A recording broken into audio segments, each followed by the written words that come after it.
JCILM இயேசுவே ஆண்டவர் பணிக்குழு உங்களை அன்புடன் வரவேற்றுக் கொள்கிறது. இன்றைய தினத்திலே இந்த கூட்டத்தை ஆரம்பிக்கும் விதமாக அருள் தந்தை கப்ரியல் அவர்கள் தொடங்கி வைப்பார்கள். இயேசுக்கே புகழ், இயேசுக்கே நன்றி, மரிய வாழ்க.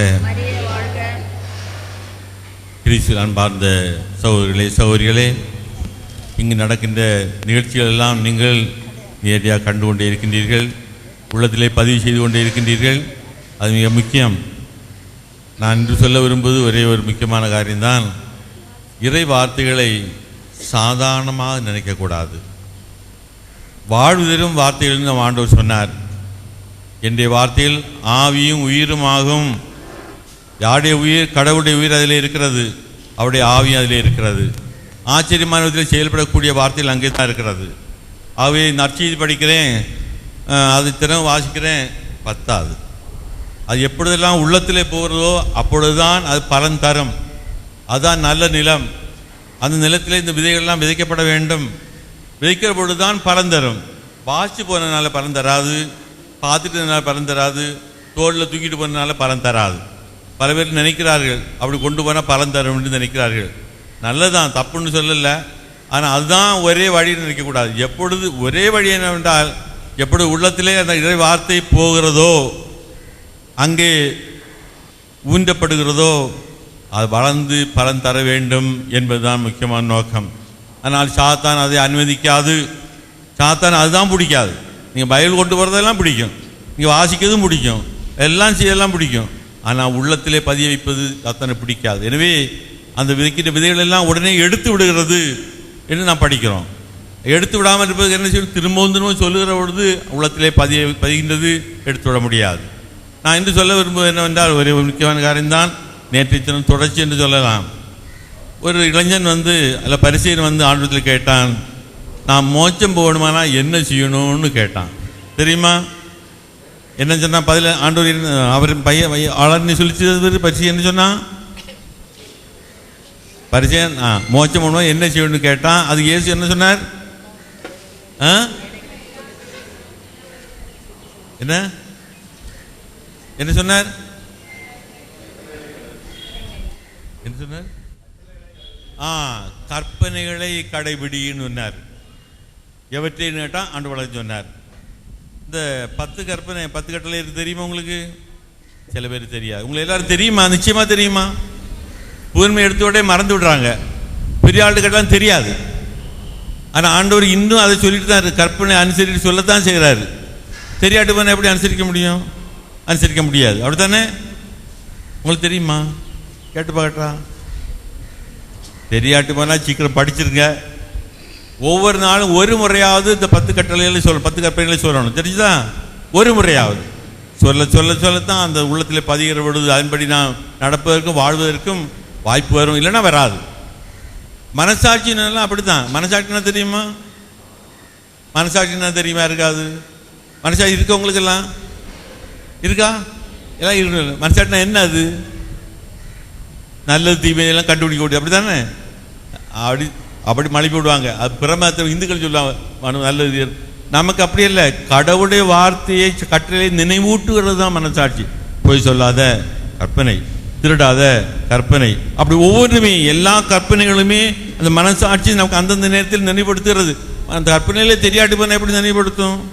அதில் கண்டிப்பாக அந்த 10 கற்பனை நீங்கள் தெரிஞ்சாக வேண்டும். அப்படி நடக்க வேண்டிய தீர்மானம் கட்டித்தான் ஆக வேண்டும். கண்டிப்பாக செய்ய வேணும். வாழ்க்கை பூரா செய்ய வேண்டியது. விண்ணம் மோச்சம் போகிறது அதுதான் முக்கியமான வழி. இந்த கற்பனைகளை நிறைவேற்றாமல் இருக்க செய்கிறது யாருடைய வேலை? நீங்கள் எல்லாம் கற்பனைகளை நிறைவேற்றவே கூடாது என்று யார் நமக்கு இடைஞ்சலாக இருப்பாங்க?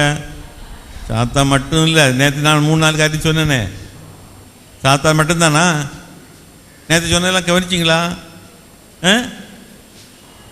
கவனிச்சிங்களா? சாத்தா மட்டும் இல்லை, உலகப்போக்கு, பண ஆசை அதோடு சேர்ந்து வர்றதுதான். பின்ன சொன்ன உடல் ஆசைகள், அது கற்பனை மீற. உடல் ஆசைகள் கற்பனை மீறத்தான் செய்வான். இனி என்ன? இச்சை நிறைந்த பார்வையும் தவறானது. அது பல விதத்திலே பல பார்வைகள் உண்டு பண்ணி நமக்கு அதை பாவம் செய்ய வைக்கிறது. செல்வ செருக்கு, இது அருளப்பர் சொல்லுகிறார், அதை பற்றி யோவான் சொல்லுகிறார். எனவே அப்படிப்பட்ட வகையில் இதெல்லாம் அதில் இருக்கத்தான் செய்கிறது. இது நம்மோடு இருக்கிற காலம் வரையிலையும் இந்த கடவுளுடைய கற்பனை நிறைவேற்ற விடாமலே விடாது.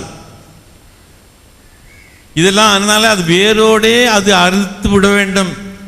இந்த உலக வாழ்க்கையை விட்டு, உலக ஆட்சியை விட்டு நாம் என்ன செய்ய வேண்டும்? இறையாட்சிக்கு வருகிற பொழுதுதான் இது விடுதலை அடைய முடியும். அது வர வேண்டும், வர முடியும். முடியாத ஒன்றும் இல்லை. கடவுள் அதான் அழைக்கிறார். ஞானஸ்நானம் போது கொடுத்த வாக்குறுதி அதுதான். இதை விட்டு விட்டு நான் உம்முடைய ஆட்சிக்கு வருகிறேன் என்று வாக்கு கொடுக்கிறோம். அது வருகிற பொழுது தான் சரியாக போகும். அதனால் அப்படிப்பட்ட வகையில் உண்மையாகவே சொல்ல வேண்டுமானால் நம்முடைய கடவுளுடைய கற்பனைகளை நிறைவேற்றாமல் இருக்க செய்கிறது சாத்தான் ஒன்று, உலகம் ஒன்று, நம்முடைய உடல் ஒன்று. இதுகளெல்லாம் நமக்கு எடுத்தான். அது மட்டும் இல்லை, இந்த உலகத்தில் எல்லாமே அருளப்பர் சொல்றது போல சாத்தான் பிடியிலே உள்ளது. எதை தொட்டாலும் எதை பார்த்தாலும் எடுத்தாலும் அங்கே தான் இருக்குது.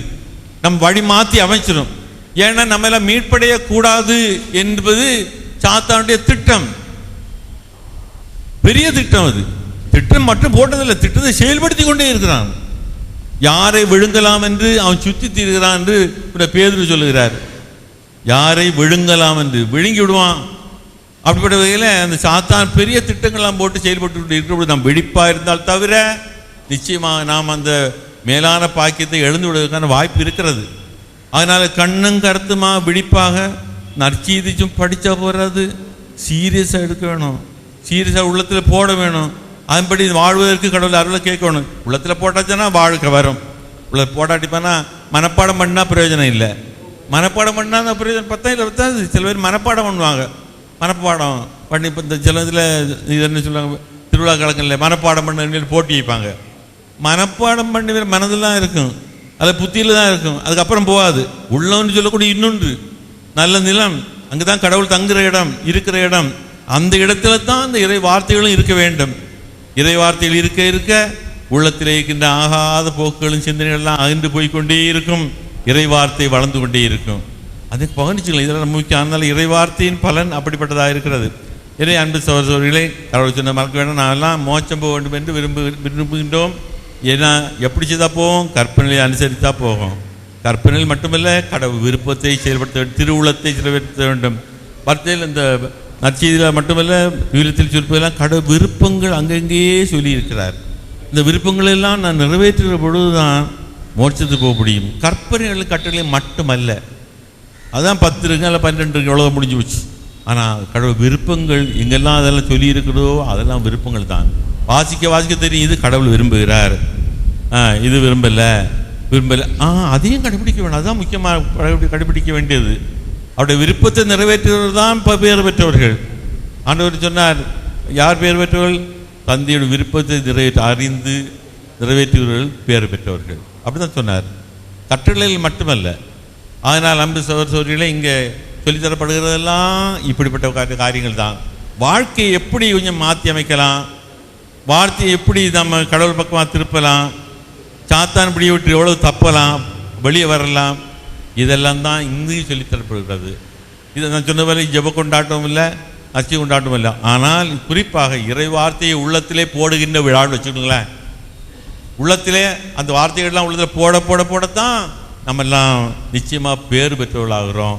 உள்ளம் மாறுகிறது, வார்த்தையால் நிரம்புகிறது, கடவுள் அங்கே தங்கி இருக்கிறார். ஏன்னால் சொன்ன போல இறை வார்த்தை உள்ளத்தில் போக கடவுள் அங்கே தங்கி இருக்கிறார். ஏன் தெரியுமா? அவர் சொன்னார், நீங்கள் என்னுள்ளும் என் வார்த்தைகள் உங்களும் இருந்தால் நீங்கள் விரும்பி விட்டீர்கள் கேளுங்கள்னு சொன்னார். நம்ம உள்ளத்தில் வார்த்தைகள் போக அவர் அங்கே இருக்கார். ஏன்னா இது இறை வார்த்தை உயிர் உள்ளது, ஆற்றல் மிக்கது. கடவுளுடைய உயிர் அதிலே இருக்கிறது, இறை வார்த்தையில் இருக்கிறது. அது மட்டும் இல்லை, ஆற்றல் மிக்கது, வல்லமை மிக்கது. புரியுதா? அதனால் இந்த மாதிரிப்பட்ட வார்த்தைகள் உள்ளத்தில் போட்டு தான் நம்முடைய கடவுள் பிரசன்னத்தை உருவாக்க வேண்டும். அவ்வாறு அதான் சொன்னார். இன்னும் சொன்னார் பார்த்தீங்களா, விண்ணும் மண்ணும் அதில் உள்ள எல்லாம் அழிந்து போகும், என் வார்த்தைகள் அழியவே ஒழியா சொன்னாரா? என்ன அதுக்கு அர்த்தம்? என்ன? அது கடவுள் தன்மை உள்ள கடவுள் தான் ஒரு கால் அழியவும் மாட்டார். அதுபோல இறை வார்த்தைகளும் ஒழியாது, அது அழிந்து போகாது. ஆனால் இந்த அழியா தன்மை உள்ள அந்த இறைத்தன்மை, அந்த இறை வார்த்தை உள்ளத்தில் போடுகிற பொழுது இறைவனே உள்ளத்திலே வந்திருக்கார். இறைவனோடு ஒன்றுபட்டு வாழ வேண்டும், ஒன்றுபட்டு வாழ வேண்டும் சொல்லுறாரு. எப்படி அது? இதுதான் இறைவனை பிடிச்சு கட்டி வைக்க முடியாது. நம்மோட நக்கன் எடுத்தாலும் அப்படித்தான் இதெல்லாம். அது என்னன்னு சொன்னால், அந்த மாதிரி இறைவனோடு சேர்ந்து எவ்வளவு இறை வார்த்தைகளை நாம் உள்ளத்திலே பூத்து வைக்கிறோமோ அப்பொழுது இறைவனோடு சேர்ந்து வாழ்கிறோம். இது ரொம்ப முக்கியம். கடவுளோடு ஒன்றுபட்டு வாழணும், ஒன்றுபட்டு சொல்கிறோம் இல்லை, எப்படி வாழ்கிறோம்? அதுதான் வாழ்க்கை. இறை வார்த்தையை நாம் அதிகமாக எவ்வளோ அதிகமாக உள்ளத்தில் போடுகிறோமோ அப்போது இறைவனோடே இணைந்து வாழுகிறோம். நம் பேசுகிறதெல்லாம் இறை வார்த்தைகள் தான் வரும், இறைவன் சொன்னது தான் வரும், அவருடைய விருப்பம் தான் வரும். அதை நாம் நம்முடைய ஆக்கிக் கொள்கிற பொழுது இறைவன் நம்முடைய இருக்கிறார். ஆகாதெல்லாம் சிதனையெல்லாம் போய் மாறிட்டு, அதாவது உலக ஆட்சியை விட்டு இந்த உலகத்தில் எல்லாம் விட்டு இறை ஆட்சி வந்து விட்டோம் என்பது அடையாளமே உள்ளத்தில் உங்களை வார்த்தைகளை நிரப்புவதன் வழியாகத்தான். உங்களுக்கு சொல்லு புரியுதா? அதனால் இறை வார்த்தையை உள்ளத்திலே போடுவதற்கான எல்லா முயற்சிகளும் நாம் எடுக்க வேண்டும், எல்லாரும் எடுக்க வேண்டும். எனக்கு வேணும், உனக்கும் தேவைதான். அதனால் இறை வார்த்தை எவ்வளோ அதிகமாக போடுறீங்களோ உங்களுக்கு கவலை வராது, ஒன்றும் வராது, பதட்டம் வராது, எதுவும் வராது. இறைவன் உள்ளத்தில் இருக்கார். ஆனால் இந்த உண்மையை நாம் அறிந்து கொண்டு வாழுகிற பொழுது நிச்சயமாக கடவுளுடைய கற்பனைகளை நிறைவேற்றுவோம், அவருடைய திருவுளத்தை நிறைவேற்றுவோம், விண்ணகம் செல்வதற்கு நம்மை தயார் செய்வோம். அதுதான் தயாரிப்பு. இறை வார்த்தை உள்ளத்தில் போடு அது மாதிரி வாழுகிறது தான் தயாரிப்பு. சொல்ல புரியுதா? அந்த உள்ளத்தில் போடுறதுக்கு முயற்சி. அச்செய்தி படிக்கிற பொழுது, விவிதத்தை படிக்கிற பொழுது பல காரியங்கள் வந்துக்கிட்டே இருக்கும். சும்மா மாசிட்டு போகாதுங்க. என்கிட்ட ஒரு பையன் சொன்னான், விளம்பராயத்து பையன்தான். அதை நான் பைபிளை பூராகும் 30 தடவை படிச்சிருக்கணும் எல்லாம். நான் ஒரு தடவை சரியாக படிச்சிருக்க மாட்டேன். அவன் 30 தடவை பைபிள் பூரா படிச்சிருக்கேன்னு சொன்னான். அப்புறம் அவன்கிட்ட கேட்டேன், தம்பி 30 தடவை படிச்சிருக்கலையா, ஒரு உள்ளத்தில் என்ன இருக்குன்னு கேட்டேன். அவனுக்கு புரியல, என்னன்னு சொல்ல தெரியல. அவன் திணறான். தம்பி, உள்ளத்தில் வார்த்தைகள் போடுற பொழுது தான் பலன் தரும். இப்போ படித்தா ஒரு ஞாபகத்தில் இருக்குமா இருக்கும், ஒரு புத்தியில் இருக்குமா இருக்கும், கதையாக நினைச்சிருப்பியா இருக்கும். அது பத்தாது. உள்ளத்திலே போகிற பொழுது தான் நமக்கு அந்த விதைகள் வளர்ந்து பலன் தரும். 1க்கு 100, 60, 30 பலன் தரும். அதுதான் வாழ்வை தரும். புரியுதா? அதனால தான் இந்த வார்த்தை, இறை வார்த்தையை தான் இங்கே முக்கியமாக சொல்லி தரப்படுகிறது. இறை வார்த்தை சொல்லி தரப்பட்டது. இறை வார்த்தை உள்ளதில் போக போகத்தான் வாழ்வு வருகிறது. அதில் சில பேர் ஜெபம் செய்த உடனே எல்லாம் வரும். ஜெபம் செய்த உடனே வராது, இறை வார்த்தையை வச்சு ஜெபம் செய்கிற பொழுது வரும். அதன் அன்பார்ந்த சகோதர சகோதரிகளை இதான் முன்னுரையாக சொல்ல விரும்புகிறேன். எனவே இந்த இறை வார்த்தையை படிக்கணும், ஆனால் விழிப்போடு படிக்கணும், உள்ளத்தில் போடணும், வளர செய்யணும். அது தண்ணீர் பாய்ச்சல் போல் விதை விதைச்சா தண்ணீர் பாய்க்கணுமா பாய்க்கண்டாமா? தண்ணீர் பாய்க்கிறது எப்படி? அந்த உள்ளத்தில் போட்ட விதையை தண்ணீர் பாய்ச்சி வளர்த்துறது எப்படி? உரம் போடுறது எப்படி? அரசாங்கம். அதாவது இந்த இறை வார்த்தையை திரும்ப திரும்ப சொல்லணும். சொல்ல தான் தண்ணீர் பாய்ச்சல் போல இருந்துட்டு இருக்கோம். புரியுதா? அரசாங்கங்களெல்லாம் இன்னொரு வகையானது இருக்கட்டும். அதனால உள்ளத்தில் போட்ட விதைக்கு தண்ணீர் பாய்ச்சறது திரும்ப திரும்ப திரும்ப சொல்லுகிற போது தான் தண்ணீர் பாய்க்கிறது போல ஆகும். புரியுதா? உரம் போடுற போல ஆகும். அதை விட்டுட்டோம், அது பட்டு போகும், காஞ்சி போகும், விதையை போயிட்டு சிதறி போய்விடும். அதனால் எவ்வளோ அதிகமாக உள்ளத்தில் போட்டு திரும்ப திரும்ப திரும்ப சொல்லுகிறோமோ, எல்லாம் சொல்ல முடியாது. கொஞ்சம் குறிப்பிட்ட வார்த்தைகள் சொன்னாலே போதும். குறிப்பிட்ட கொஞ்சம் ஒரு 10 வசனம் சொல்லிட்டாலே, அதில் ஒரு நன்றி ஏறுதல், அதில் வாழ்த்து பாடல்கள் தெரியாமல் இது படிட்டே இருங்க, உள்ள நிறையும். நன்றி கூடிட்டே இருங்க, நிறையும். அதுபோல் சில முக்கியமான வார்த்தைகள் இப்போ உடனே சொல்ல முடியாது. நான் உதாரணம் சொல்கிறேன், அன்னை நேற்று சொன்னேன், பயம்பு வர்றதுக்கு ஒரு வார்த்தை இருக்குது.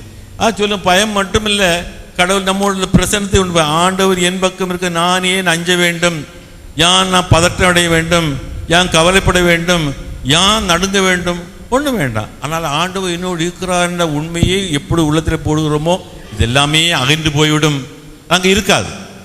ஆனால் இப்படிப்பட்ட நிறைய வசனங்கள்லாம் இருக்கின்றன. அந்த வசனங்களை சொல்ல சொல்ல சொல்ல சங்கீதங்களில் நிறைய பார்க்க முடியும். இது சொல்ல சொல்ல சொல்ல சொல்ல சொல்ல சொல்ல திரும்ப திரும்ப சொல்ல சொல்ல உள்ளத்தில் பதியம் மாறாது, உள்ளத்தில் போகாது. ஆகவே அன்பு சகோதர சகோதரிகளே, இந்த இறை வார்த்தையை பற்றி நான் சிறப்பாக கொண்டாடுற நேரத்தில் இறை வார்த்தை முக்கியத்துவம் இதுதான், முக்கியமானது தான். ஆனால் இந்த முக்கியமான இந்த பகுதியை நான் மறந்து விடாமல், நீங்கள் 2 வசனத்தையும் வசதியே போறீங்க, ஒரு வசனம் பார்க்குறீங்க, நல்லா இருக்குது, போட்டுருங்க. அது போட்டுடாதுங்க, நின்று நிறுத்தி வேணால் எழுதி வச்சு திரும்ப திரும்ப சொல்லுங்க. அது நிறைந்த பலன் தரும். பலன் தரக்கூடிய வார்த்தைகள் தான் இது.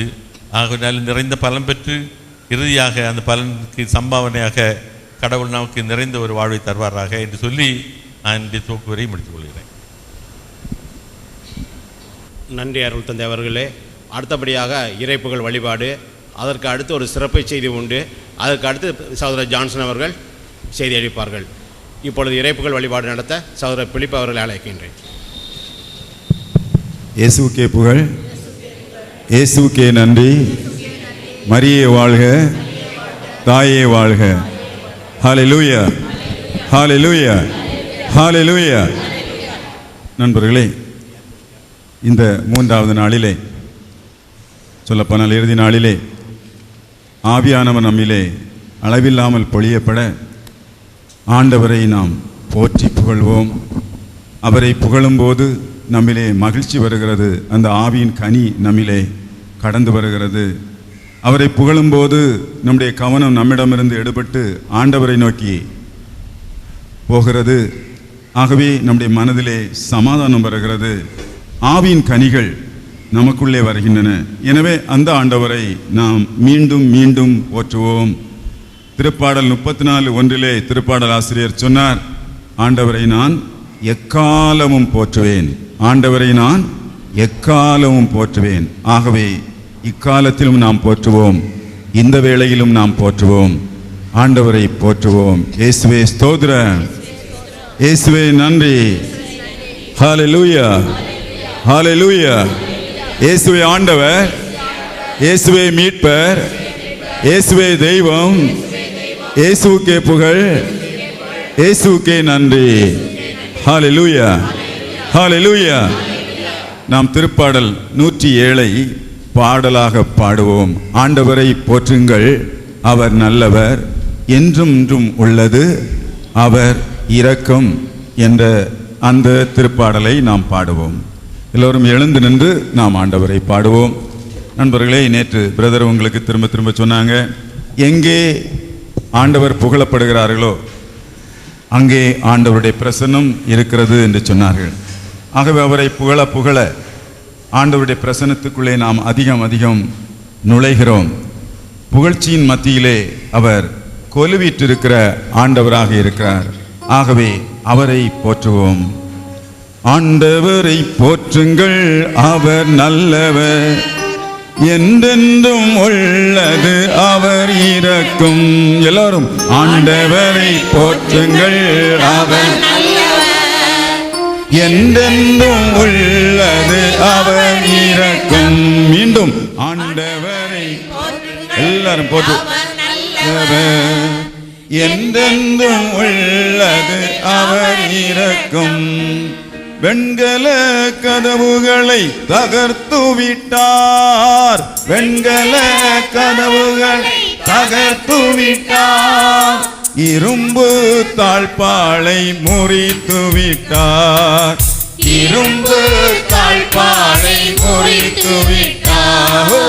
ஆண்டவரை போற்றுங்கள், அவர் நல்லவர், என்றென்றும் உள்ளது அவர் இரக்கம்.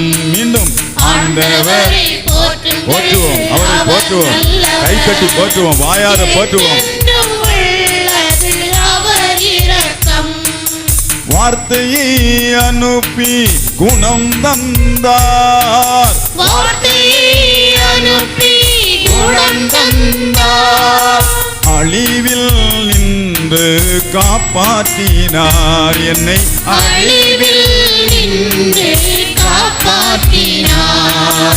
ஆண்டவரை போற்றுங்கள், அவர் நல்லவர், என்றென்றும் உள்ளது அவர் இரக்கம்.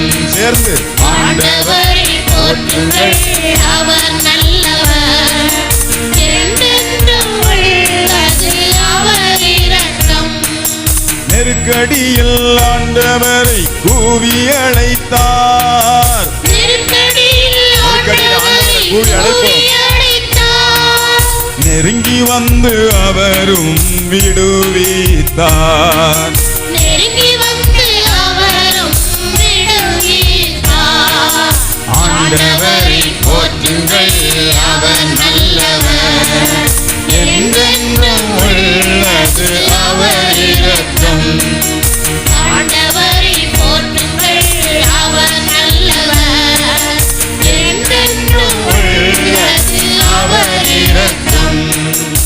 புயல் காற்றை பூந்தென்றல் ஆக்கிவிட்டார். புயல் காற்றை பூந்தென்றல் ஆக்கிவிட்டார்.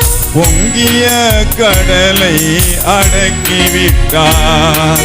பொங்கிய கடலை அடக்கிவிட்டார். ஆண்டவரை போற்றுங்கள், அவர் நல்லவர். என்றென்றும் உள்ளது அவர் இரக்கம்.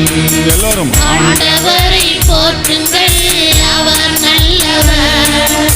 என்றென்றும் உள்ளது அவர் இரக்கம். மாலை நிலம் ஏரியாக மாற்றிவிட்டார். பாலை நிலம் ஏரியாக மாற்றிவிட்டார். வறண்ட நிலம் நீரூற்றாய் ஆக்கிவிட்டார். வறண்ட நிலம் நீரூற்றாய் ஆக்கிவிட்டார். ஆண்டவரை போற்றுங்கள், அவர் நல்லவர். என்றென்றும் உள்ளது அவர் இரக்கம். ஆண்டவரை போற்றுங்கள், அவர் நல்லவர். என்றென்றும் உள்ளது அவர் இரக்கம். எளியவனை துன்பம் நின்று தூக்கிவிட்டார். எளியவனை துன்பம் நின்று தூக்கிவிட்டார். ஏழையை தூசி நின்று தூக்கிவிட்டார். ஏழையை தூசி நின்று தூக்கிவிட்டார். ஆண்டவரை போற்றுங்கள், அவர் நல்லவர். என்றென்றும் உள்ளது அவர் இரக்கம். ஆண்டவரை போற்றுங்கள், அவர் நல்லவர். என்றென்றும் உள்ளது அவர் இரக்கம். தாய்மை பேறு அற்றவரை வாழ வைத்தார். தாய்மை பேறு அற்றவரை வாழ வைத்தார். மகப்பேறு பெற்று மகிழ வைத்தார். மகப்பேறு பெற்று மகிழ வைத்தார். ஆண்டவரை போற்றுங்கள், அவர் நல்லவர். என்றென்றும் உள்ளது அவர் இரக்கம். ஆண்டவரை போற்றுங்கள், அவர் நல்லவர். என்றென்றும் உள்ளது அவர் இரக்கம். இயேசுவுக்கே புகழ், இயேசுவே புகழ். இயேசுவுக்கே நன்றி. இயேசுவே நன்றி. மரியே வாழ்க, மரியே வாழ்க, தாயே வாழ்க. தாயே வாழ்க. நண்பர்களே, ஆண்டவரை ஏன் போற்ற வேண்டும், எப்படி போற்ற வேண்டும் என்றெல்லாம் பைபிளிலே அநேக இடங்களிலே சொல்லப்பட்டிருக்கிறது. அநேக நேரங்களிலே ஏன் கைகளை உயர்த்தி நாம் ஆண்டவரை போற்றுகிறோம் என்றால், கைகளை உயர்த்துவது நம்முடைய இதயத்தையும் அவரை நோக்கி உயர்த்துவதற்கு சமம். திருப்பாடல் 134:2 இப்படி சொல்லுகிறது, தூயகத்தை நோக்கி கைகளை உயர்த்தி ஆண்டவரை போற்றுங்கள். நாம் கைகளை உயர்த்தும் போது என்னுடைய எண்ணமெல்லாம், என்னுடைய சிந்தனையெல்லாம் ஆண்டவரை நோக்கி இருக்கிறது என்பதை நாம் ஆண்டவருக்கு காட்டுகிறோம். இயேசுவுக்கே புகழ், இயேசுவுக்கே நன்றி. ஆகவே 2 கைகளையும் அப்படியே ஆண்டவருக்கு நாம் சமர்ப்பித்து அவரை நாம் புகழ்வோம்.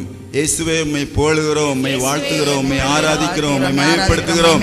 இயேசுவே ஸ்தோத்திரம், இயேசுவே நன்றி. நீர் கைகளை உயர்த்தி உம்மை புகழச் சொன்னீர் ஆண்டவரே. இந்த இடத்திலே உம்மை நோக்கி ஆண்டவரே எங்கள் கைகளை உயர்த்தி நாங்கள் உம்மை புகழுகிறோம், உம்மை போற்றுகிறோம், உம்மை போற்றுகிறோம், உம்மை புகழுகிறோம், உம்மை ஆராதிக்கிறோம், உம்மை மகிமைப்படுத்துகிறோம். ஹல்லேலூயா, ஹல்லேலூயா, ஹல்லேலூயா, ஹல்லேலூயா. இயேசுவே ஸ்தோத்திரம், இயேசுவே நன்றி. தெய்வமே ஸ்தோத்திரம், தெய்வமே நன்றி. ஹல்லேலூயா, ஹல்லேலூயா, ஹalleluya, hallelujah, hallelujah, hallelujah, hallelujah, hallelujah, hallelujah, hallelujah. தூயகத்தை நோக்கி கைகளை உயர்த்தி ஆண்டவரை போற்றுங்கள், ஆண்டவரை போற்றுங்கள். தூயகத்தை நோக்கி கைகளை உயர்த்தி ஆண்டவரை போற்றுங்கள், ஆண்டவரை போற்றுங்கள். இயேசுவுக்கே புகழ், இயேசுவுக்கே நன்றி.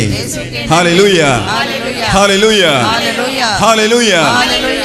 நண்பர்களே, இந்த கைகளை நாம் ஆண்டவரை நோக்கி உயர்த்தி அவரை நாம் புகழலாம். இந்த புகழ்ச்சிக்கு நமக்கு முன் உதாரணமாக இருப்பவர் நம்முடைய அன்னை மரியா. அன்னை மரியா 3 விதமான புகழ்ச்சியை நமக்கு சொல்லுகிறார். ஒன்று, என் ஆன்மா ஆண்டவரை ஏற்றி போற்றுகின்றது என்று சொல்லி ஆண்டவரை அவர் புகழ்ந்தார். நண்பர்களே, லூக்கா 1ஆம் அதிகாரம் 47வது வசனத்திலே அந்த மேக்னிஃபிகாத் என்று சொல்லக்கூடிய மரியாளின் பாடலிலே அம்மா இப்படி சொல்லுகிறார்கள்: ஆண்டவரை எனதுள்ளம் போற்றி பெருமைப்படுத்துகின்றது, எம் மீட்பராம் கடவுளை நினைத்து எனது மனம் பேருவகை கொள்ளுகிறது என்று சொல்லி ஆண்டவரை போற்றுகிறார். நாம் எல்லோரும் பாடி புகழ்ந்தோம், கை உயர்த்தி ஆண்டவரை புகழ்ந்தோம். ஆனால் நண்பர்களே, ஆண்டவரை புகழ்வது எளிது, ஆனால் அடுத்தவரை புகழ்வதுதான் கடினமானது. இயேசுவுக்கே புகழ், இயேசுவுக்கே நன்றி. ஆனால் நம்முடைய அன்னை மரியா லூக்கா 1:40 இப்படி சொல்லப்பட்டிருக்கிறது அவரை பற்றி. அவர் செக்கரியாவின் வீட்டை அடைந்து எலிசபெத்தை வாழ்த்தினார் என்று சொல்லப்பட்டிருக்கிறது. நண்பர்களே, இது நமக்கு ஒரு அக்னி பரீட்சை. இன்றைக்கு அநேக குடும்பங்களிலே பிரச்சனைகளுக்கு காரணம் ஒருவரை பாராட்டாதது, அவரை அப்ரிஷியேட் பண்றது அல்லது வாழ்த்துறது என்பது அநேக குடும்பங்களிலே இல்லை. ஆகவே நண்பர்களே, அடுத்தவர்கள் ஒரு நல்ல காரியம் செய்யும் போது, அடுத்தவர்களிடம் ஒரு திறமையை காணும் போது, அடுத்தவர்களை நாம் பாராட்ட அழைக்கப்பட்டிருக்கிறோம், அவர்களை நாம் வாழ்த்து அழைக்கப்பட்டிருக்கிறோம். ஆகவே இறைவனை வாழ்த்துகிற அந்த நாவாலே அடுத்தவர்களையும் நாம் வாழ்த்த அழைக்கப்பட்டிருக்கிறோம். இயேசுவே ஸ்தோத்திரம், இயேசுவே நன்றி, ஹல்லேலூயா. ஆண்டவராகிய இயேசுவே, உமது அன்னை எலிசபெத்தை வாழ்த்தியது போல, எலிசபெத்தை வாழ்த்தியது போல நாங்களும் பிறருடைய திறமைகளை வாழ்த்துமாறு பாராட்டுமாறு எங்களுக்கு மனம் தாரும். இயேசுவே ஸ்தோத்திரம், இயேசுவே நன்றி, ஹல்லேலூயா. ஆண்டவராகிய இயேசுவே, குறைகாணும் மனப்பான்மையை எங்களிடமிருந்து மாற்றியருளோ, எங்கள் குடும்பங்களிலிருந்து மாற்றியருளோ, எனது ஆளுமையிலிருந்து மாற்றியருளோ. ஹல்லேலூயா, ஹல்லேலூயா. அடுத்தவர்களிடம் உள்ள நல்லதை பாராட்டும் மனப்பான்மையை எனக்கு தாரும். அன்னை மரியா பாராட்டியது போல நாங்களும் பாராட்டும் மனப்பான்மையை எங்களுக்கு தாரும். ஹல்லேலூயா, ஹல்லேலூயா, ஹல்லேலூயா. இயேசுவே ஸ்தோத்திரம், இயேசுவே நன்றி, தெய்வமே ஸ்தோத்திரம், தெய்வமே நன்றி. ஹல்லேலூயா, ஹல்லேலூயா, ஹல்லேலூயா, ஹல்லேலூயா, ஹல்லேலூயா, ஹல்லேலூயா, ஹல்லேலூயா, ஹல்லேலூயா, ஹல்லேலூயா, ஹல்லேலூயா, ஹல்லேலூயா, ஹல்லேலூயா, ஹல்லேலூயா, ஹல்லேலூயா, ஹல்லேலூயா. எபிரேயருக்கு எழுதிய திருமுகம் 13ஆம் அதிகாரம் 15வது வசனத்திலே இங்கே இப்படி சொல்லப்பட்டிருக்கிறது: நம்முடைய உதட்டை நாம் பயன்படுத்தி ஆண்டவரை புகழ வேண்டும் என்று அது சொல்லுகிறது. ஆகவே அவர் வழியாக எப்போதும் நாம் கடவுளுக்கு புகழ்ச்சி பலியை செலுத்துவோமாக. அவருடைய பெயரை அறிக்கையிடுவதன் வழியாக நம் உதடுகள் செலுத்தும் காணிக்கையை புகழ்ச்சி பலியாகும்.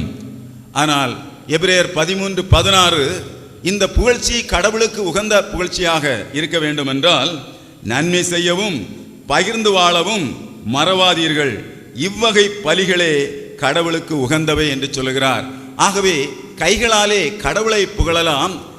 இந்த கைகளை நீட்டி நாம் நம்முடைய பக்கத்தில் உள்ளவர்களை அவருடைய கரங்களை பிடித்து பாராட்டலாம். நண்பர்களே, இந்த கைகள் ஆண்டவரை உயர்த்தி பாராட்டுவதற்கும் அவரை வாழ்த்துவதற்கும் அதே நேரத்திலே நம்முடைய அயலாரை கைகுலுக்கி பாராட்டுவதற்கும் பயன்படுத்தப்பட வேண்டும்.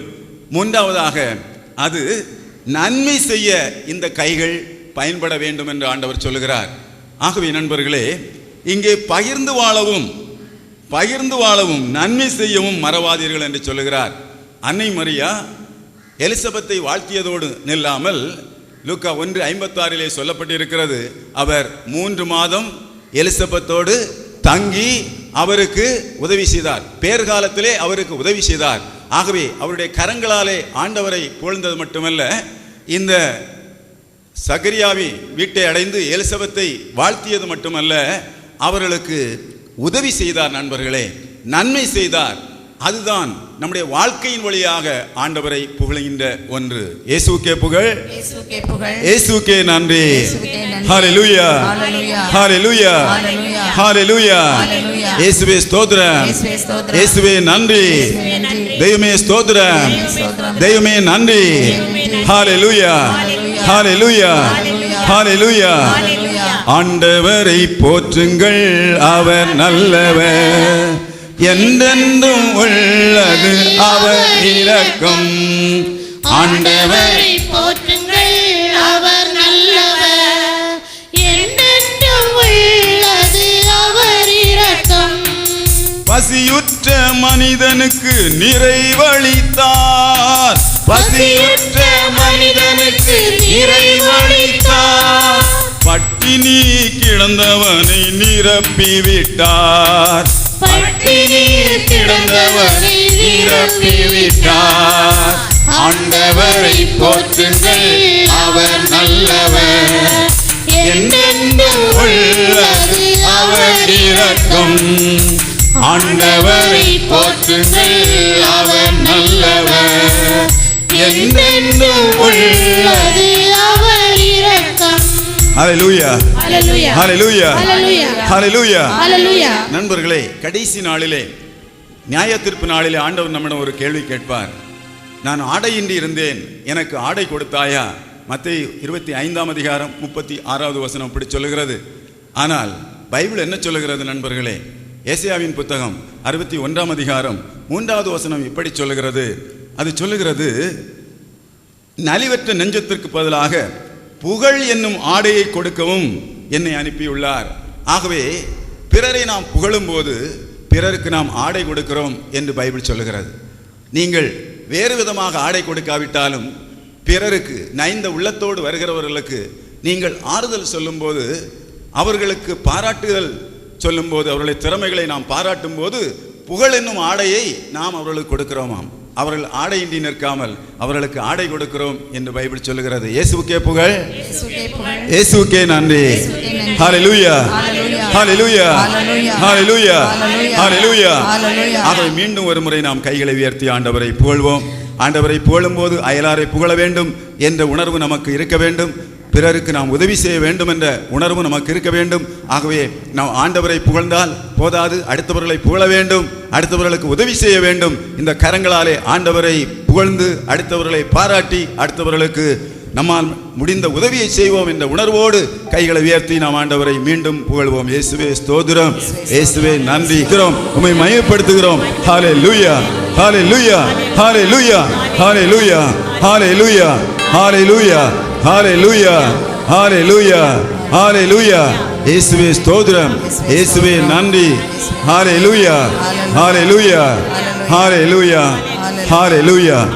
அப்படியே நாம் அபிஷேகத்திற்கு கடந்து சென்று, வாரும் தூய ஆவியே, வல்லமையின் ஆவியே, அக்னியாலே எம்மை அபிஷேகம் செய்யுமே என்று சொல்லி நாம் அந்த அபிஷேக பாடலை பாடி ஆண்டவரின் அபிஷேகத்திற்குள்ளே கடந்து செல்வோம். வாரும் தூய ஆவியே, வல்லமையின் ஆவியே, வாரும் தூய ஆவியே, வல்லமையின் ஆவியே, அக்கினியால் எம்மை அபிஷேகம் செய்யுமே, அக்கினியால் எம்மை அபிஷேகம் செய்யுமே, வாரும் தூய ஆவியே, வல்லமையின் ஆவியே, வாரும் தூய ஆவியானவரே, வாரும், அவரை அழைப்போம்.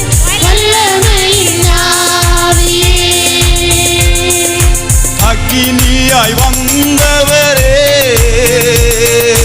அபிஷேகம் தந்தவரே, அக்கினியாய் வந்த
வல்லமையின் ஆவியே,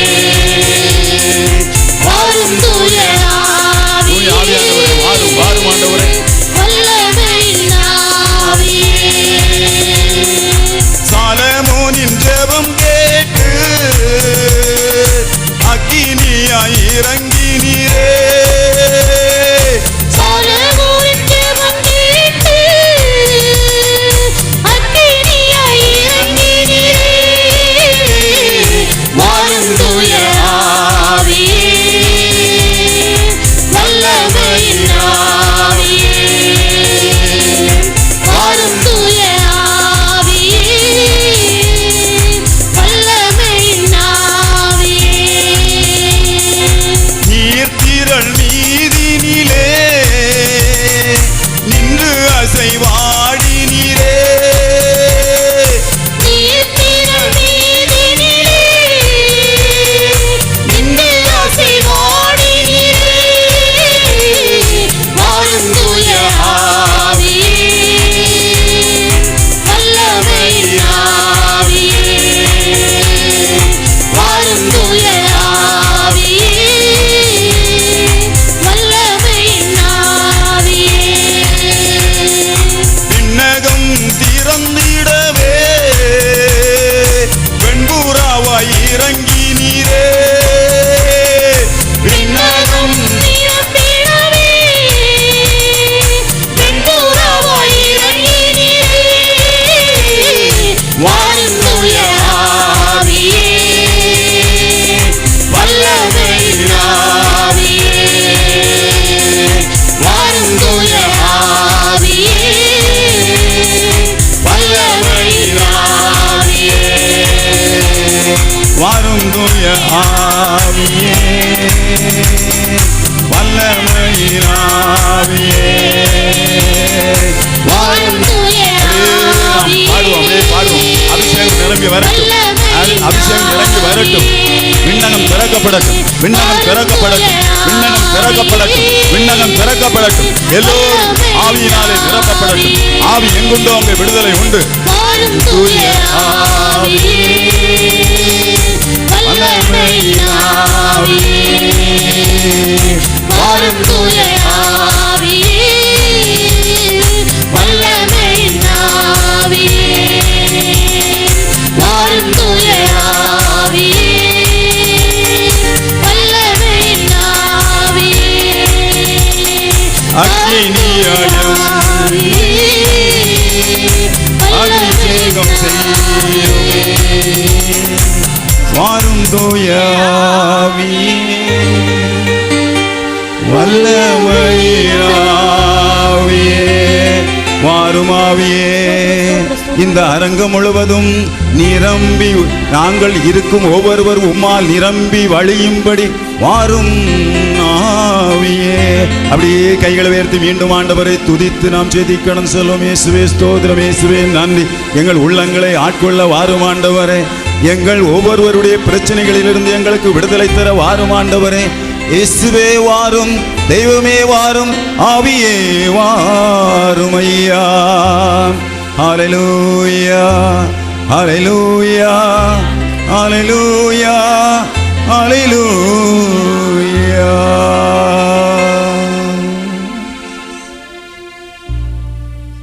Praise the Lord. Praise the Lord. அன்பிற்குரியவர்களே, அருமையாக இந்த ஜெப வழிபாடு நடந்தது. Prayer and worship. சகோதரர் பிலிப் அவர்களை மனதார பாராட்டுகிறேன். அதில் முதலாவது பாடப்பட்ட பாடல் மிகவும் அருமையானது. 136வது சங்கீதம் ஆச்சரியமானது. கடவுள் செய்த பணிகளை விட்டு ஆண்டவரை போற்றுங்கள், நல்லவர் என்ற அந்த உண்மையை மீண்டும் மீண்டும் மீண்டும் அந்த பாடலை வருவதை பார்க்கிறோம்.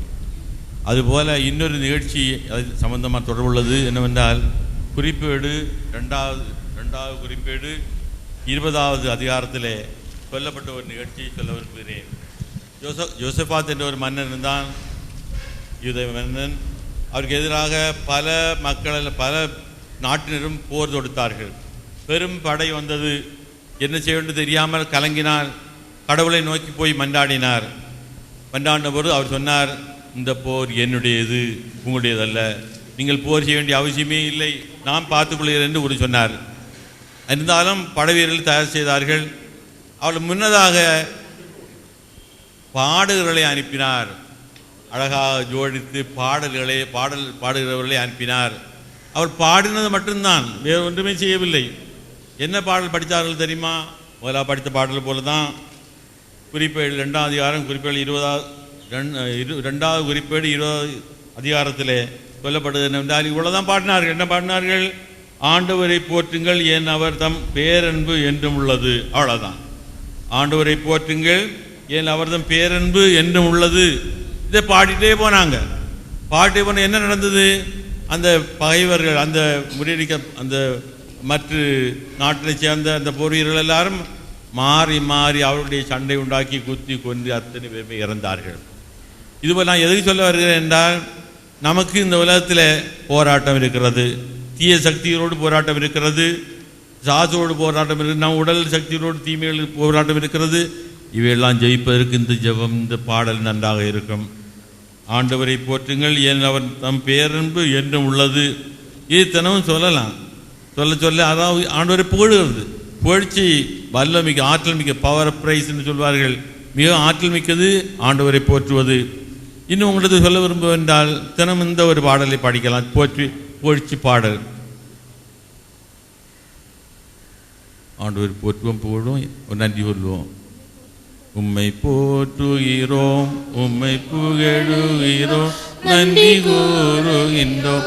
உம்மை போற்றுகிறோம், உம்மை புகழுகின்றோம், நன்றி கூறுகின்றோம்.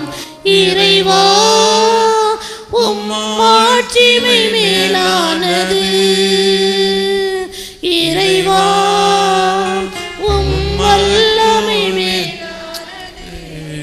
மகத்துவம் மேலானது. இறைவா உம் மாட்சிமை மேலானது.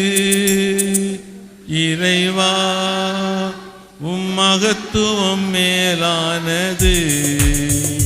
உம்மை போற்றுகிறோம், உம்மை புகழுகின்றோம், நன்றி கூறுகின்றோம். உம்மை போற்றுகின்றோம், உம்மை புகழுகின்றோம், நன்றி கூறுகின்றோம். இறைவா உம் வல்லமை மேலானது. இறைவா உம் வார்த்தைகள் மேலானது. இறைவா உம் வல்லமை மேலானது. இறைவா உம் வார்த்தைகள் மேலானது. உம்மை போற்றுகின்றோம், உம்மை புகழுகின்றோம், நன்றி கூறுகின்றோம். உம்மை போற்றுகின்றோம், உம்மை புகழுகின்றோம், நன்றி கூறுகின்றோம். இறைவா உம் திருப்பெயர் மேலானது. இறைவா உம் திருப்புகழ் மேலானது. இறைவா உம் திருப்புகழ் மேலானது. இறைவா உம் திருப்புகழ் மேலானது. உம்மை போற்றுகின்றோம், உம்மை புகழுகின்றோம், நன்றி கூறுகின்றோம். உம்மை போற்றுகின்றோம், உம்மை புகழுகின்றோம், நன்றி கூறுகின்றோம். அன்பார்ந்தவர்களே, இது அருமையான புகழ்ச்சி பாடல், நன்றி பாடல். இந்த பாடலை பாடும் உள்ளத்தில் குடியிருக்கிற இந்த வார்த்தைகளை நன்கு அறிந்து எங்கு போனாலும் பாடுங்கள். உங்கள் உள்ள நிறையட்டும்.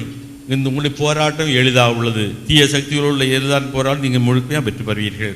இது சம்பந்தமாக உங்களுடைய வாசிக்க நான் கேட்டுக்கொள்வது என்னவென்றால், புகழ்ச்சியவாறு வல்லமைக்கு என்று இந்த மாதிரி என்ன நடக்கிறது? 2வது குறிப்பேடு 20வது அதிகாரம் படிங்க. அது நல்லாது. 2வது குறிப்பேடு 20வது அதிகாரம் அதெல்லாம் முழுமை படிங்க. எவ்வாறு போர் நடந்தது, கடவுள் எவ்வாறு போர் செய்தார், மற்ற மக்களுக்கு இல்லை படிக்கண்டாம். பிறகு நீ குறிப்பிட்டு சொல்லுங்க, பிறகு வீட்டு போய் படிங்க. இன்னும் அடுத்து இன்னொன்று, இன்னும் புகழ்ச்சி எவ்வாறு வெற்றியை கொண்டுள்ளது என்று திருத்தூதர் பணி 16ஆம் அதிகாரம் அதில் படிக்கும் பொழுது 22வது வசனத்தை படியுங்கள். எவ்வளவு பவுலும் சிலாவும் பெரிய ஆபத்திலிருந்து காப்பாற்றப்பட புகழ்ச்சியாக வழியாகத்தான். இதான் சொல்ல வந்து என்னென்னா, நம்முடைய போராட்டம் இருக்கிறது, போராட்டம் இருக்க வேண்டும். அந்த போராட்டம் தீய சக்திகளோடு போராட்டம் இருக்கிறது. தீய சக்தி ஒன்று சொன்னால் அவங்களுக்கு சொன்னேன், உலக சக்தி இருக்குது, அப்புறம் சாதி சக்தி இருக்குது, உடலின் தீமைகள் இருக்கிறது. இவைகள் இருந்தாலும் வெற்றி பெற வேண்டுமானால் இதை பாடுங்கள். வெறும் பாடல் தான் என்று தோணும், ஆனால் ஆற்றல் மிக்க வல்லம் மிக்கது. கடவுள் ஆச்சரியமான விதத்தில் நமக்கு வெற்றியை கொண்டு வருகிறார். எந்த சோதனையும் இந்த தீமையும் இதன் வழியாக நாம் வெல்ல முடியும் என்ற உண்மையை நாம் இருந்து அந்த நீங்கள் படிக்கிற போது உங்களுக்கு கண்டுகொள்ள முடியும். இந்த புகழ்ச்சி மிகவும் அருமையானது. மனதாசூழலை நான் இப்பொழுது இடையில சிறுகள் பிலிப்பு சொன்னது பிறகு அதோடு சேர்ந்து சொல்லாமல், ஏன்னா அவர் அந்த அருமையான பாடல் பாட்ட 136வது சங்கீதம் அருமையானது, அதை தெளிவாக சொன்னார்கள். அது நமக்கு நம்முடையதாக இருக்கட்டும். பாட்டு படித்து போன போல போயிடாதுங்க. இது பாட்டு உங்கள் உள்ளத்தில் இருக்க வேண்டியது, திரும்ப திரும்ப பாட வேண்டியது, அது முக்கியம். நீ வழிபாடு நடத்திட்டு போகிற அந்த பாடல் படிச்சுட்டு போகிற கோயில் நடக்குது, நடந்தோட முடிச்சு அதோடு முடிந்து நினைக்கிறோம். அப்படி அல்ல, இது நம்முடைய வாழ்க்கை. இந்த வாழ்க்கை நம்முடைய ஆக வேண்டும். உள்ளத்திலே இருந்த வார்த்தையெல்லாம் குடியிருக்க வேண்டும். கடவுளுடைய புகழ்ச்சி உள்ளத்திலே குடியிருக்க எப்பொழுதும் மேலே எழுப்பி வர வேண்டும். உள்ளத்தில் தீமைகள் இருக்க முடியாது. போராட்டம் வெற்றி பெற்றுவோம் என்பது 100க்கு 100 உண்மை.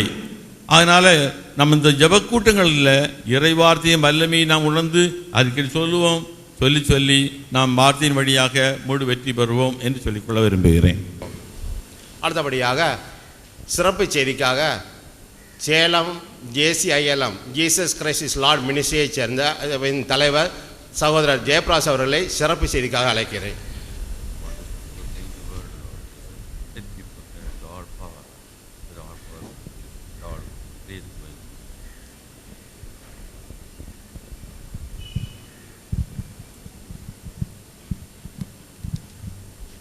இயேசுவுக்கே புகழ், இயேசுவுக்கு நன்றி.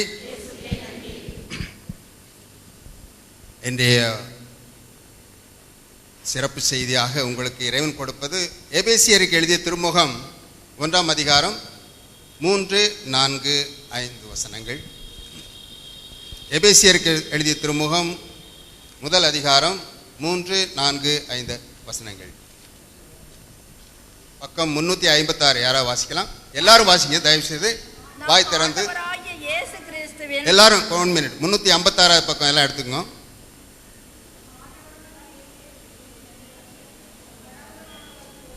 இப்ப வாசிங்க.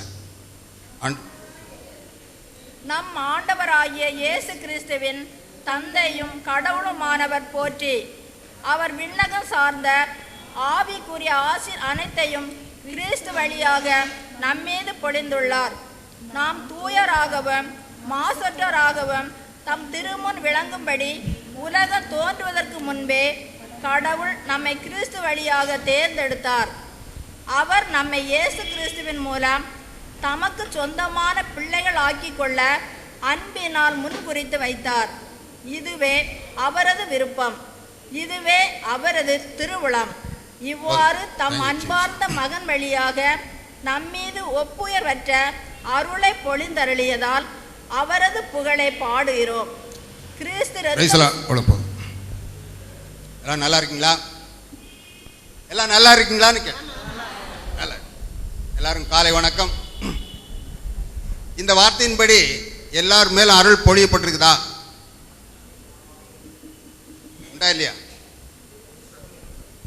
பக்கத்தில் இருக்கவங்கள பார்த்து அருள் நிறைந்த விளைய வாழ்க அப்படி சொல்லி வாழ்த்துங்க பார்க்கணும். ஏன்னா பிரதர் பண்ணி காலையில் சொன்னாரு, வாழ்த்துங்கன்னு சொல்லிட்டு போயிட்டு இருந்தா பத்தாது, இது ஹேண்ட்ஸ் மற்றவங்களுக்கு கரம் கொடுத்து அருள் நிறைந்த வாழ்கைன்னு சொல்லுங்க. இந்த வார்த்தை சொல்லுதா, உலகம் உண்டாவதற்கு முன்பே கிறிஸ்துவுக்குள் நாம் தெரிந்து கொள்ளப்பட்டிருக்கிறோம். அவருடைய ஆவிக்குரிய ஆசீர் அனைத்தையும் நாம் ஒவ்வொருவரும் பெற்றுக்கொண்டு இருக்கிறோம். அப்படி பெற்றுக்கொண்டு இருக்கிறோம் என்பவர்கள் தயவு செய்து கரம் கொடுத்து அவளை வாழ்த்துங்கள். Price the Lord. ஒவ்வொரு நாளும் கோயிலுக்கு முடிஞ்சவொடனே எப்படி வாழ்த்திருந்தா இங்கே அருள் நிறைந்தவர்கள் நிறைய இருப்பாங்க. Price the Lord. அதுக்கு பிறகு அடுத்த வசனம் என்ன சொல்கிறது? நாம் எல்லாரும் எப்படி இருக்கணுமா? 5வது வசனம், அவர் நம்மை இல்ல 5வது வசனம், அவர் நம்மை தமக்கு சொந்தமான பிள்ளைகளாக்கிக் கொள்ள அன்பினால் முன்குறித்து வைத்தார். சொந்த பிள்ளைகளாக அவருடைய சொந்த பிள்ளைகளாக தெரிந்து கொள்கிறார். இதுதான் அவருடைய விருப்பம், அதுதான் அவருடைய திருவுளம். ஆண்டவரை பற்றிய என்னுடைய வாழ்வில் என்ற குடும்பத்துக்கு அவருடைய திருவுளம் என்று சொன்னால் என்ன? அவருடைய பிள்ளைகளாக வாழ்வது, அவருடைய விருப்பத்தை நிறைவேற்றுவதற்கு.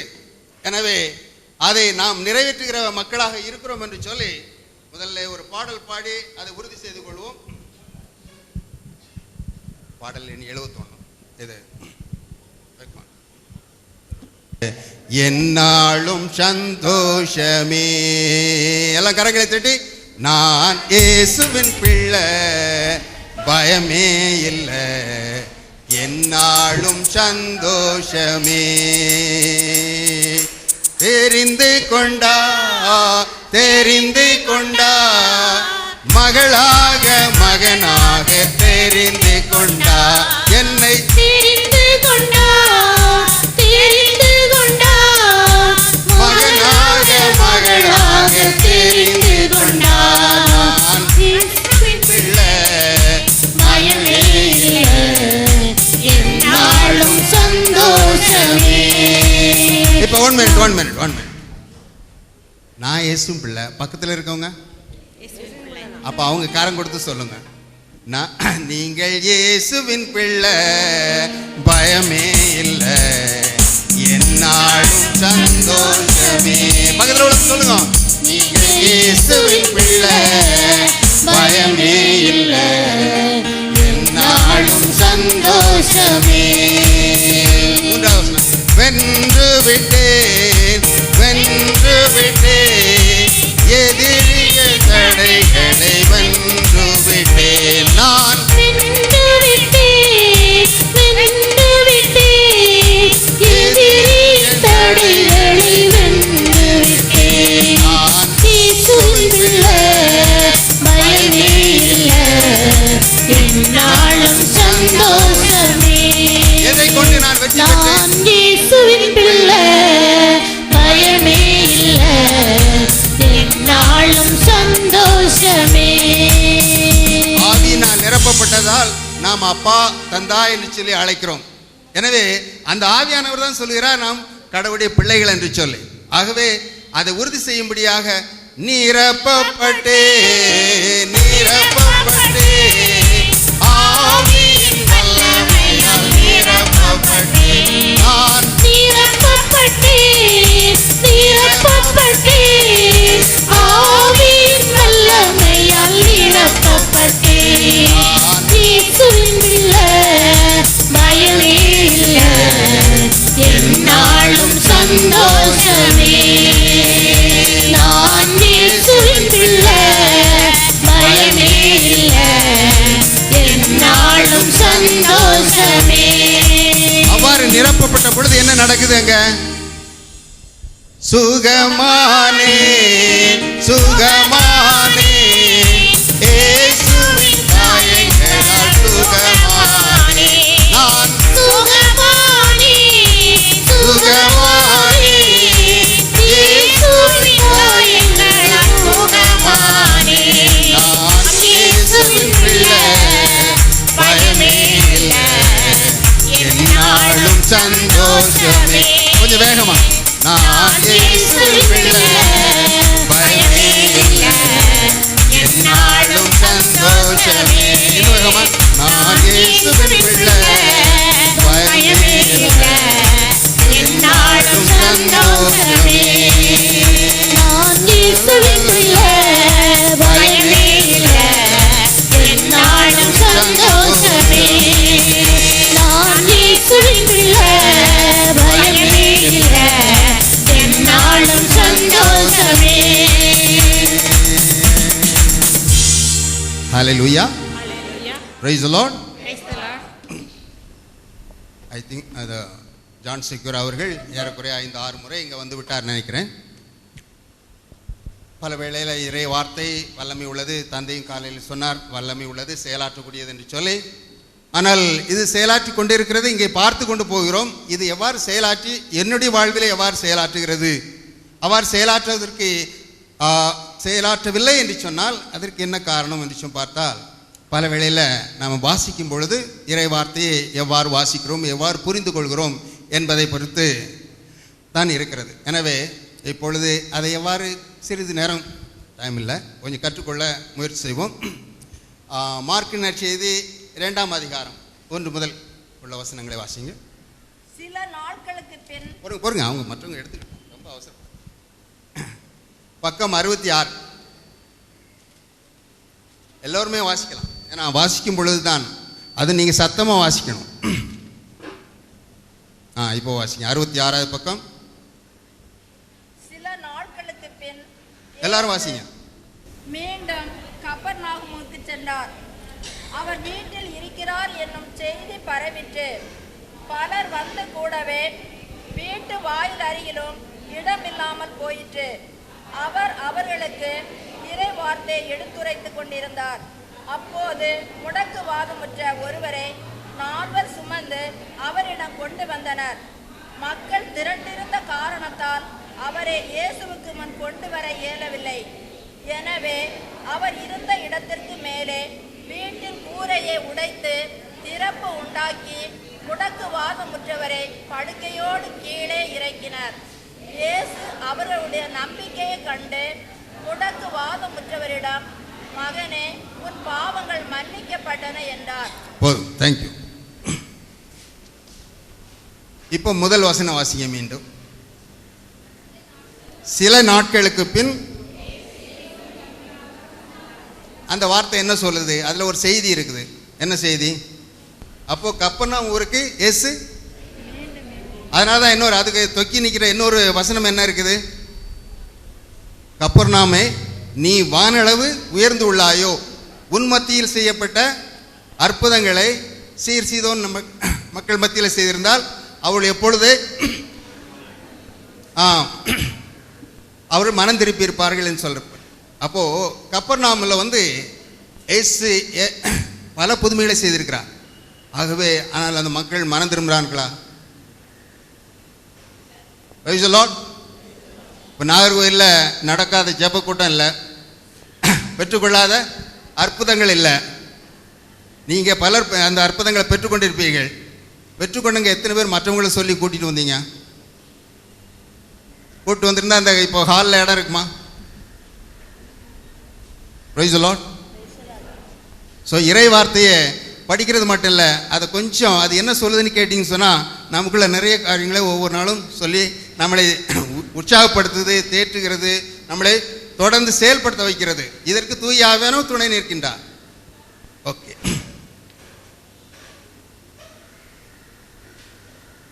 ஆகவே இன்றைக்கு பல அற்புதங்களை தேடி பல மக்கள் போகலாம். இங்கே நடக்குது, இங்கே சரியாகலைன்னா அடுத்த இடத்துல அங்கே, இல்லைன்னா புனிதருடைய வாழ்க்கையில் பார்க்குறோம். அந்தோனியார்லாட்டம், செபஸ்தியார்லாட்டம், வேளாங்கண்ணி மாதா என்று சொல்லி போய்விட்டு கொண்டே இருக்கிறோம். அற்புதங்களை தேடி ஓடுகிற மக்கள் ஆண்டவருக்குள் நிலைத்திருக்கிறாள்னு சொன்னால் பிரைஸ் தி லார்ட். ஆகவே தான் சொல்கிறாரு, இந்த அற்புதங்கள் அடையாளங்களும் தேவைதான், இல்லைன்னு இல்லை. அது எதுக்காக? வார்த்தையை உறுதிப்படுத்தும்படியாக. தான் கூறிய வார்த்தைகள் உண்மையானவை, அது செயல்படக்கூடியவை என்பதை உறுதிப்படுத்தும்படியாகவே இந்த வார்த்தைகளை கூறினார். இதான் மார்க் எழுதிய கடைசியா 16ஆம் அதிகாரத்தில் கடைசி வசனம் அதுதான். அவர் சொன்ன வார்த்தைகளை எல்லாம் உண்மையானவை என்று சொல்லி அற்புத அடையாளங்களோடு உறுதிப்படுத்தினார்னு சொல்லி. உறுதிப்படுத்துவதற்கு இது தேவை. ஆனால் மனமாற்றத்திற்கோ இறைவனோடு இணைந்திருப்பதற்கோ இவை நமக்கு அழைத்து செல்கிறா என்று சொன்னால் இல்லை என்று சொல்ல வேண்டும். Price the Lord. ஓகே, எனவே ஒரு நிமிடம் கண்ணை மூடி யோசிச்சு பாருங்க. ஆண்டவர் எனக்கு செய்யாத அற்புதங்கள் உண்டா?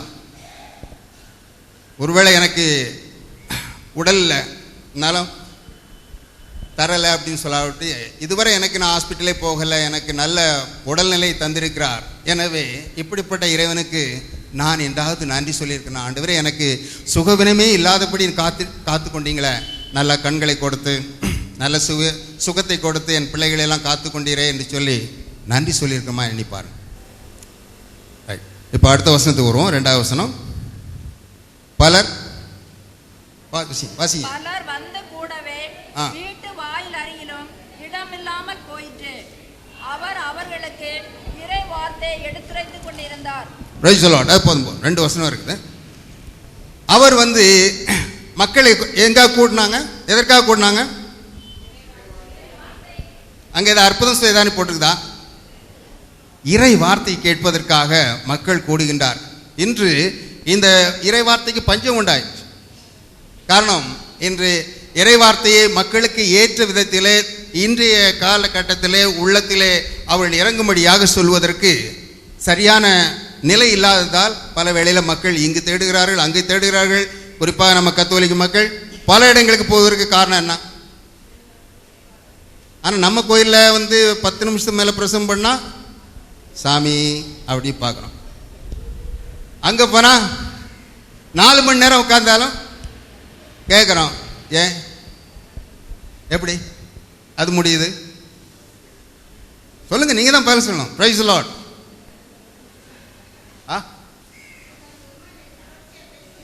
கவர்ச்சியா பேசுறாங்க. அப்போ இந்த வார்த்தை எப்படி கொடுக்கப்பட வேண்டும்? அதான் இசையா சொல்றார், கவர்ந்து இழுக்கும்படியாக அவரோட பேச வேண்டும் சொல்கிறார்.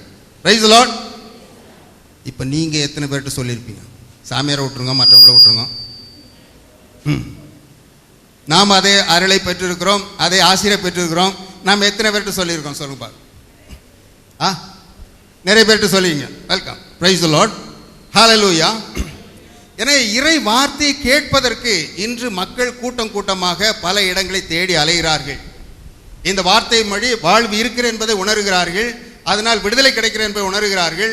இது எனக்குள் வாழ்வளிக்கும், குணமளிக்கும், எல்லாவற்றையும் உணர்ந்திருக்கிற மக்கள் தேடி ஓடுகிறார்கள். அதே போலதான் அங்கே ஒரு கூட்டம் இருந்தது.